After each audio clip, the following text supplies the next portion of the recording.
Hey there, book nerds of the internet. Welcome to Confab with Abs. Today I'm going to be doing a wrap-up video for July and all of the books that I read. So first I'm going to go through the nonfiction and then I'll go through the fiction. So first is If You Feel Too Much by Jamie Tarkowski. I actually did a review on this one, so if you want to check that out, definitely do.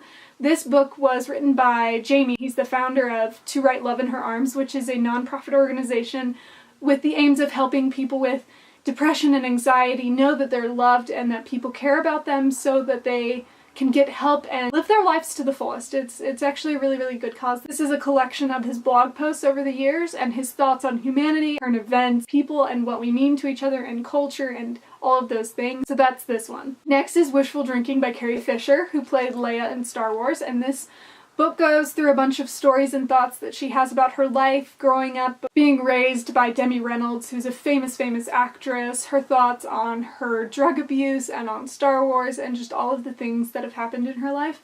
I actually didn't enjoy it as much as I hoped I would. It was really sad and self-deprecating, and there was kind of a snarky, cynical facade that I don't feel like I really actually got to see her, unless that's actually her. It felt like she was taking her stand-up routine and putting it into a book, and I just don't think it fit super well, but it's a quick read, so if you want to check it out to see what I'm talking about, it won't take you but a couple hours. Next is Pythagoras' Trousers by Margaret Wertheim, and this is actually a history of physics and the relationship between women in physics and the relationship between physics and religion, and how all of those coincide and tangle together over the couple thousand years of history of math and of physics. It's actually extremely interesting and really easy to read. It was written in kind of a novelized format, and so it's easy to get through and entertaining as well, but also has lots of really good information and thoughts about like where we've been, why things are the way they are. So definitely check that one out if you want a nonfiction read. Next is my fiction read. So first is The Old Maid by Edith Wharton. Edith Wharton wrote The Age of Innocence, and so this is one of her lesser known novels. It's actually a really quick read. It's a relationship between two women. One woman made a really, really poor decision, and the other woman decided to sacrifice and help her kind of recoup from that, and it's the relationship and friendship between these two women, and it's actually a really interesting cultural read. So if you like Jane Austen, it's not as positive as Jane Austen, but it definitely has a similar feel. It's set in New York in the 1850s, and so it's a definitely different kind of higher class than the Victorian age, but definitely really cool to check out.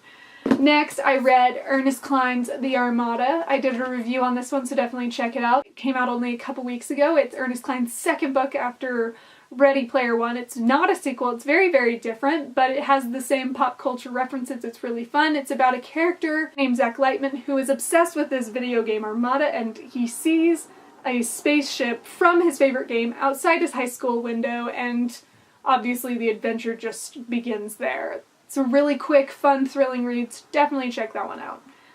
Next, for my token manga read, I read Tokyo Ghoul.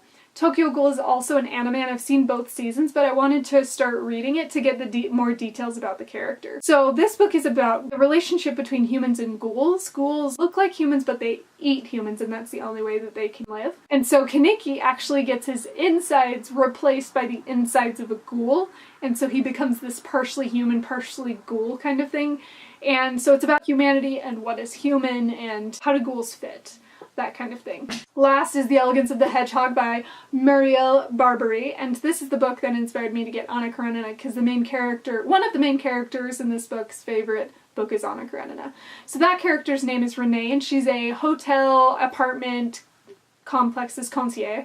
And so she has this facade of what the perfect concierge should be, and so she does everything she can to keep up those stereotypes so all the rich families feel comfortable and know what to expect from her, but in reality she loves reading books like Anna Karenina and Marx and phenomenology, and she just likes learning and literature and culture and all of those things. And then there's another character who kind of hides who she is. This other character's name is Palomina, and she's 12. She's a genius and she hides it. She wants to appear normal.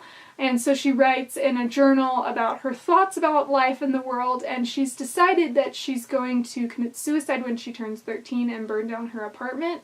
And so that's just the start of getting to know these two characters. You actually get to know them for quite a while before they actually meet, because they do meet and become friends, but it takes like most of the book to get to know them before they actually meet. It's a really, really good French book. Its descriptions are delightful. My friend Novel Thoughts actually did a review on this book, so if you want to see what Natalie thinks, definitely check it out. She describes it as a summer rain, which is apt. It's really delightful and cathartic. So if I were to recommend any of these books that I read this month the most, it would definitely be this one, which is why it's last. Save the best for last. That's all of them. Those are the 7 books I read this month, so definitely subscribe and watch some more videos. See you next time.